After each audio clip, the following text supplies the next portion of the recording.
Guna meminimalisir penyebaran virus corona atau COVID-19 di Palembang, pemerintah kota Palembang membuat kebijakan dengan memberlakukan pasar berjarak sesuai dengan anjuran pemerintah dan gugus tugas penanganan dan pencegahan COVID-19 Palembang.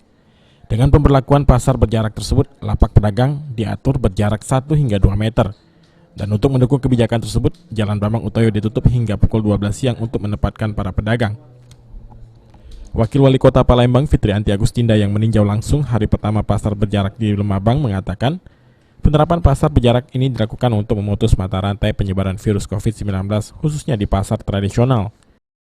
Oleh karena itu kita sudah berkoordinasi dengan banyak pihak untuk menaruh mereka atau menempatkan mereka di jalan ya, dengan posisi tentu saja dengan berjarak. Jadi supaya ini kita lakukan pasar berjarak ini supaya penyebaran virus corona tidak dalam arti menyebar kemana-mana.